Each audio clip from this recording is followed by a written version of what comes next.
What if I told you one of the best experiences in Boracay doesn't happen on the beach but out here in the middle of the sea? Today, we're leaving the shore behind and stepping into a party you won't forget.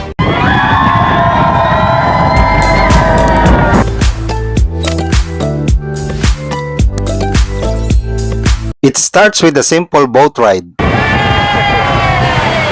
And then, there it is, the Red Whale Yacht. The moment you step in, it's not just a yacht, it's a floating party. Open sea, cool breeze, music in the background, and unlimited good vibes. Drinks are served, cameras are out, and everyone's just soaking in the moment. From simple moments to random fun like this, every second feels worth capturing. Even grabbing snacks feels different when you're surrounded by the ocean. And just when you think it's chill, the crew takes up a notch. Performances, dancing, and suddenly everyone's part of the show. Strangers turn into friends, and the vibe? Absolutely contagious. There's more to explore, from the upper deck views to just lying back and letting the sun hit your face. And yes, even pretending to drive the yacht like a captain. And of course, food keeps coming. From light bites to satisfying snacks, everything tastes better out here. Maybe it's the sea, or maybe it's just the experience. But here's the real highlight. Get here ready! Just go!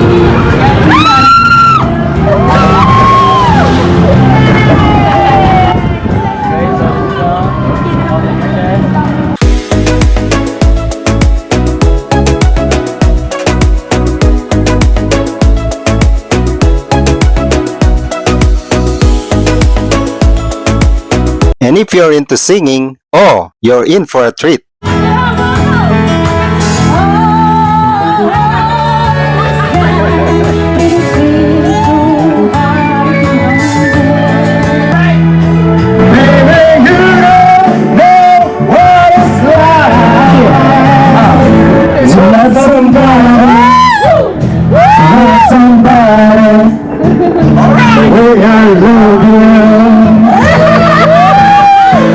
Then, there are those moments where you just pause, look around, and realize this is what freedom feels like.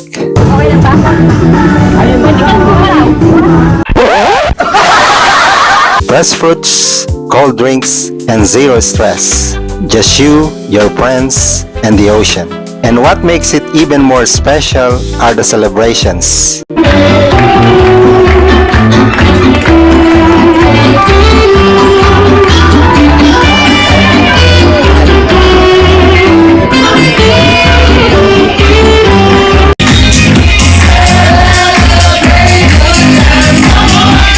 Then comes the moment when everything turns into a full-blown party.